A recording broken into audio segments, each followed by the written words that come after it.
ನಿಮ್ಮ ಹೆಸರು ಸರ್? ರವಿ ಅಂತ ಹೇಳಿ ಮೆಸೇಜ್ ಅಲ್ಲಿ ಹಾಕಿದೀನಿ ಸರ್, ನಾವು ಹೆಸರನ್ನ ಅದೇ Okay. ಸರ್ ಹಾಕಿದ್ದೀನಿ. ಬಟ್ ಇದು ಒಂಥರ ಸ್ಪೆಷಲ್ ಕ್ಲಾಸ್ ನೋಡಿದ್ದು. ನಾನು ತುಂಬಾ ಕ್ಲಾಸಸ್ ಅಟೆಂಡ್ ಮಾಡಿದ್ದೀನಿ ಸರ್.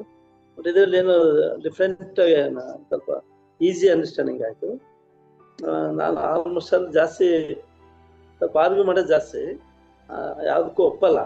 ಬಟ್ ನೀವು ಹೇಳ್ದಂಗೆ ಅವ್ರ ಮನಸ್ಥಿತಿ ಅವ್ರದ್ದು ಯಾವ ಥರ ಇರ್ತೋ ಅದು ಅವ್ರಿಗೆ ಕರೆಕ್ಟ್ ಇರ್ತದೆ, ಸತ್ಯ ಇರ್ತದೆ ಅಂತಕ್ಕಂಥದ್ದು ಒಪ್ಕೋಬೇಕಾಗುತ್ತೆ. ಯಾಕಂದ್ರೆ ಅನ್ನೆಸರಿ ಸುಮ್ಮನೆ ವಾದ ಮಾಡ್ಕೊಂತ ಟೈಮ್ ವೇಸ್ಟ್ ಮಾಡ್ಕೊಂತ ನಾವು ಅಲ್ಲಿ ಅದನ್ನ ಸುಮ್ಮನೆ ವೇಸ್ಟ್ ಮಾಡ್ಕೊಳೋದು ಅದೊಂದು ಅರ್ಥ ಆಯ್ತು ಸರ್.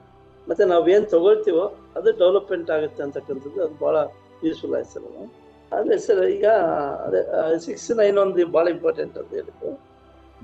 6-9 ಅದು ಎಷ್ಟು ಇಂಪಾರ್ಟೆಂಟ್ ಅಂದ್ರೆ ಸರ್ ಅಂದ್ರೆ, ಈಗ ಯಾವುದೋ ಒಂದು ನಮ್ದು ಒಂದು ಧರ್ಮದ ಬಗ್ಗೆ ಮಾತಾಡ್ತೀವಿ ಅಂತ ತಿಳ್ಕೊಳ್ಳಿ, ಇನ್ನೊಬ್ರು ಅವನ ಧರ್ಮನೇ ಶ್ರೇಷ್ಠ ಇರ್ತದೆ, ಇನ್ನೊಬ್ಬನಿಗೆ ಅವನದೇ ಶ್ರೇಷ್ಠ ಇರ್ತದೆ. ಅದನ್ನ ನಾವು ಆರ್ಗ್ಯುಮೆಂಟ್ ಮಾಡಬಾರ್ದು. ಅವ್ನು ಹೆಂಗ್ ತಿಳ್ಕೊಂಡಿರ್ತಾನೋ ಅದು ನಿಜ ಇರ್ತದೆ, ನಮ್ದು ನಿಜ ಅಲ್ಲ, ಅದು ನಿಜ ಅಲ್ಲ. ಯಾಕೆ ಅದಕ್ಕೆ ಟೈಮ್ ವೇಸ್ಟ್ ಮಾಡ್ಬೇಕಂತ ಭಾಳ ಅರ್ಥ ಆಯ್ತು. ಮತ್ತೆ ನಾವು ಏನು ತಗೊಳ್ತೀವಲ್ಲ ಅದು ತಗೊಳ್ದ ತಕ್ಷಣ ಅದು ಎಲ್ಲಿಂದ ಎಲ್ಲಿ ಹೋಗಿ ಪಾಸ್ ಆಗ್ತದೆ. ಈಗ ಒಂದು ದೇಹಕ್ಕೂ ಮತ್ತೆ ಮೈಂಡ್ಗೆ ವ್ಯತ್ಯಾಸ ಏನಂತ ಹೇಳಿದ್ವಿ, ಬೆರಳಿಂದ ತೋರಿಸಿದ್ವಿ, ಅದು ನಮ್ಮ ಮನಸ್ಸಲ್ಲಿ ಇರ್ತದೆ ಅಂತಕ್ಕಂಥ. ನಮ್ಮ ಮನಸ್ಸಲ್ಲಿ ಏನು ತಗೊಳ್ತೀವೋ ಅದು ಒಳಗಡೆ ಡೆವಲಪ್ಮೆಂಟ್ ಆಗ್ತದೆ.